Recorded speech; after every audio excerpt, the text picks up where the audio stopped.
네, 어제 대법원에서 좀 흥미로운 공개 변론이 있었습니다. 과연 다른 사람의 정자로 인공수정을 해서 낳은 자녀를 남편의 친자식으로 볼 수 있느냐라는 문제였는데 이게 좀 생소하기도 하고요. 어떤 일인지 좀 정리를 해주시죠. 이게 아주 그냥 이런 일이 요즘 세상이나 가능하지 않나 그러게요. 싶어요. 실제 이 사건의 처음 시작점은 이제 93년도까지 거슬러 올라갑니다. 한 부부가 결혼을 했고 결혼을 했을 때 이 남성이 노력을 했음에도 불구하고 아이가 생기지 않아 확인해 봤더니 무정자증이었던 거예요. 그래서 부부가 고민 끝에 인공수정을 결정을 했고 다른 사람의 정자를 받아서 첫 아이를 낳게 됩니다. 네. 그리고 나서 몇 년 시간이 지나고 난 다음에 2003년쯤에 다시 둘째 아이가 생겨나요. 예. 그런데 최근에 이제 남편이 알게 된 거죠. 내가 함께 살았던 이 아이들 중에 둘째 아이는 내가 인공수정으로 이렇게 된 줄 알았더니 아내의 혼외 관계를 통해서 태어난 아이였던 예. 거예요. 남편은 배신감이 굉장히 컸겠죠. 그리고 실제 법원에다가 물론 뭐 이혼에 관련된 이야기도 했습니다만 네. 그걸 떠나서 이 두 아이를 다 난 내 친자로 인정할 수 없다. 그러니 법이 이 아이와 나와의 친자 관계를 해소해달라라고 이제 청원을 올린 거죠. 법적 공방이 지금 진행 중입니다. 예. 그럼 어제 대법원에서는 그 법원에서는 어떤 주장들이 서로 나온 건가요? 양측에서. 결국 이제 그 이슈가 되는 게 뭔가 예. 하면요. 우리 민법에 이제 844 1항에 뭐라고 되어 있는가 하면 처가 혼인 중에 포태한 자는 부의 자로 추정한다. 그 얘기는 뭔가 하면 이제 여성분이 결혼을 해서 있으면 네. 그동안에 태어난 아이는 그 남편의 아이로 추정한다. 이렇게 돼 있거든요. 그 친생자라는 건 뭔가 하면 혈연적으로 아버지와 그 또 자식 간의 예. 관계 인정이 되는 게 이제 친생자거든요. 네네. 그렇게 돼 있는데 지금 그 인공수정의 경우에는 명백하게 혈연적으로는 그 부모와 자식이 아니지 않습니까? 네. 그런 경우에 이제 우리가 어떻게 봐야 될 것이에 관한 문제인데 네. 지금 이제 이 남편 되는 분은 큰아이에 대해서는 인공수정을 했으니까 예. 이건 분명히 명백하게 내 아이가 아니다. 그러니까 이 아이와 내가 아버지와 아들이라는 관계를 그거를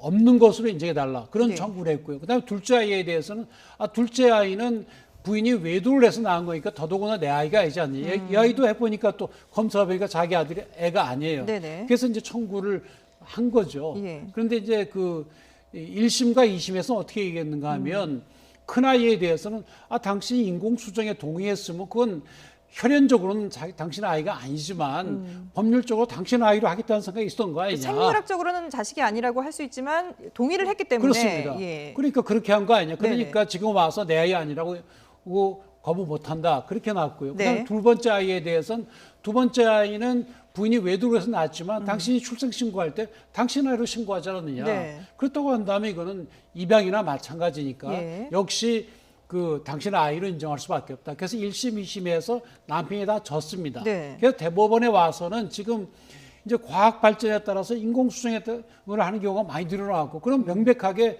혈연 관계는 없지 않습니까? 예. 그런 경우에 우리가 어떻게 이제 이것을 다시 봐야 되는지에 관한 공개 변론이 있었던 겁니다. 예. 그러니까 이 생물학적으로 이 인공수정을 통해서 태어난 아이가 생물학적으로 친자냐 아니냐. 근데 이게 또 아이의 어떤 그 안정성이라든지 성장 배경이라든지 이런 것들도 또 위해서 아이의 인권을 위해서도 좀 친자로 인정해야 된다 이런 주장들도 있거든요. 그러니까 이게 조금 복잡한 문제이긴 예. 한데요. 일단 이 아버지의 심정은 좀 이해는 돼요. 왜냐하면 아이들을 밀어내고 싶었던 게 첫 번째 전제는 아니었을 겁니다. 네. 그러나 아내의 배신, 왜냐 이 남편은 지난 아주 20년이 넘는 세월 동안에 내가 가지고 있는 어떤 신체적인 어려움 때문에 내가 지금 새로운 뭐 환경이 만들어지게 됐고 예. 이걸 때문에 일련의 뭐 죄책감도 있지만 굉장히 헌신했을 거라고요.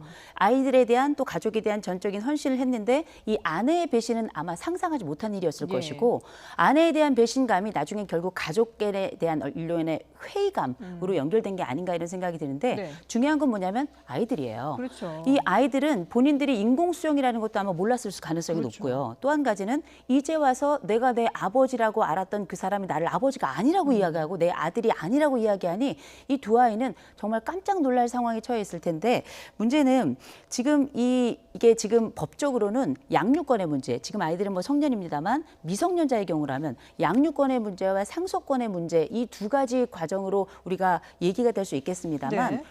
근데 이게 저는 가족을 만나는 사람 입장으로서는 이 아이들의 정체성은 무엇인가? 이 그러게요. 아이들이 얼마나 혼란스러울까? 본인의 출생은 어디이고 내 아버지는 그럼 누구이고 내 아버지가 나를 내 아들로 인정하지 않는다면 나는 도대체 어떤 사람인가를 끊임없이 물어가게 되잖아요. 그렇다면 이거는 한 개인의 문제가 아니라 가정 전체가 이미 완전히 산산조각이 나게 되는 예. 겁니다. 정서적으로나 실질적으로나. 이랬을 때 향후에 이런 유사한 문제들이 생겨난다면 제가 가지고 있는 생각은 우리가 가족이라는 게 혈연으로 시작할 수도 있습니다만 결국은 세월에 거기에 습관이 함께 묻히면서 거기 희노애락으로 버무려지는 것, 그러면서 저는 가족이 탄생하는 게 아닌가 네네. 이렇게 생각을 하는데, 이 법적 결과가 어떻게 나든지 간에 저는 그 방향이 좀 중요할 거라고 보는데 그게 적어도 보존과 그리고 화합의 방식으로 좀 그 방향을 좀 정했으면 좋겠다라는 그런 소망이 좀 있습니다. 그렇군요. 그러니까 낳은 정도 중요하지만 키운 그렇죠. 정의도 더 클 수도 있잖아요. 아니, 자식을 키워보신 분들은 다 아실 예. 겁니다. 이 내 새끼가 나 닮고 이러면 너무 좋겠지만 낳은 고통보다 그 20년, 30년 최근에 긴 세월 거의 100년에 가깝게 자식과 함께 살면서 네. 그 삶의 자리 또 기억의 자리, 그게 바로 양육의 자리인데 그 양육의 자리를 출생의 힘이 전 이길 수 없다고 봅니다. 그렇군요. 근데 앞으로 정말 두 분 뭐 말씀을 들어보면은 이런 인공수정이라는 것이 기술의 발달로 인해서 앞으로 더 활발해질 수도 있는 상황이고요. 그렇습니다. 그러다 보면 이런 비슷한 그 논쟁들이 계속 이어질 수 있을 것 같은데 이걸 법리적으로 해석을 하느냐 아니면 정말 도의적으로 보느냐 이런 부분에서도 많이 그러니까 갈등이 있을 것 법리적으로 같아요. 해석할 때도 예. 지금 이 교수님 말씀하신 것처럼 네. 도의적이나 아이들에 관한 문제 또 아버지와 자식과의 그런 문제 이걸 전체적으로 이제 종합해서 봐야 되는 거죠. 네. 만약에 지금 이것을 전부 다 완전히 부인을 해버리면 아이들은 태어나면 그때마다 내 아버지가 누군지 입증을 해야 되는데 그렇죠. 불가능하고 예. 또 이런 경우 같으면 생물학자 아버지가 누군지도 모르고 예. 법적인 아버지는 아니고 이 아이들은 그냥 혼자 떨어져 있게 되죠. 예. 또 그런 문제는 있는데 또 한편 아버지 쪽에서 본다면 이 아이들을 내가 사랑하지만 내 친자식은 아니다. 따라서 이 아이들을 내가 계속 데리고 있었다면 입양 방식으로 그렇게 할 수도 있다. 네. 그쪽 또 주장도 일리가 있는 거고요. 그래서 결국 이게 단순히 뭐 생물학적인 문제가 아니고 네네. 우리 사회가 이것을 어떻게 볼 것인가. 예. 왜는가 하면 그 결혼 중에 태어난 아이는 남편 아이로 본다는 건 이미 몇십 년 전에 만들어진 그런 법이거든요. 그것이 오늘날 맞느냐. 예전에는 사실 DNA 검사도 할 수가 없었고 네네. 또 사실 외도도 없었기 때문에 예. 대부분의 그게 맞지만 지금은 틀리거든요.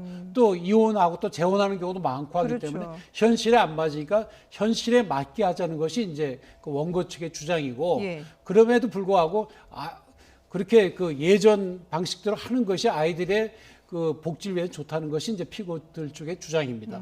양쪽 다 일리가 있습니다. 예, 그러니까 과거의 판례를 보면은 이게 동거를 안 한 경우에만 친자를 인정하지 않는 그런 그렇습니다. 거죠. 그러니까 일단 그렇습니다. 결혼 생활을 유지하고 있는 관계에서 낳은 아이들은 일단 친자로 확인을 하는 그렇습니다. 거군요. 특별한 일이 없는 한 거의 이제 남편 아이로 이제 추정이 되는 겁니다. 예, 예. 그런데 완전히 별거하고 있었다니 그런 경우는 남편 아이로 혈연적으로 남편 아이로 볼 수가 없지 않습니까? 예. 그런 예외적인 경우만 인정을 해왔는데 지금은 같이 살고 있어도 인공수정을 하면 생물학적으로는 분명히 아니겠죠. 네네네. 그래서 그런 경우를 이제 우리 사회가 어떻게 해결할 것인가 하는 문제입니다. 예.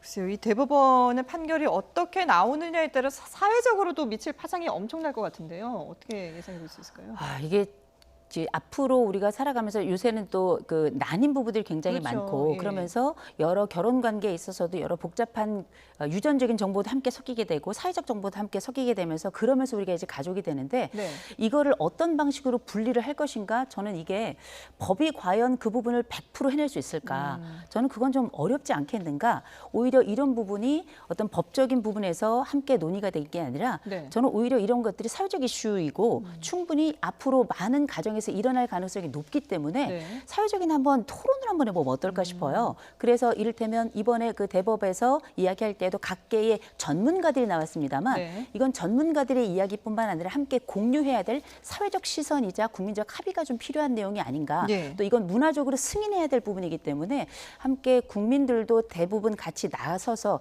의견이 어떤지도 알아보고 예. 또 실제 어떤 뭐 인공 수정인의 방법이라든지 아니면 또 우리가 최근에 입양이라는 과정을 거쳐서 새로이 가족이 된 사람들에게 있어서 이 가족은 어떤 의미인가? 가족에 대한 재정의와 가족에 대한 새로운 이름표 달기에 법만 들어가는 것이 아니라 법의 모든 영역 안에 들어가 있는 국민들도 함께 들어가서 논의를 한번 해보는 자리를 가져보면 어떨까 싶습니다. 그러니까 이 가족 구성원이 만들어지는 형태가 이전과는 좀 달라지고 있기 때문에 이런 부분을 좀 반영해서 현실을 반영해서 새롭게 좀 논의를 해볼 필요가 있다라고 정리를 네, 하도록 맞습니다. 하겠습니다. 네, 지금까지 정태원 변호사 그리고 이호선 숭실사이버대 교수와 함께했습니다. 두 분 말씀 잘 들었습니다. 고맙습니다.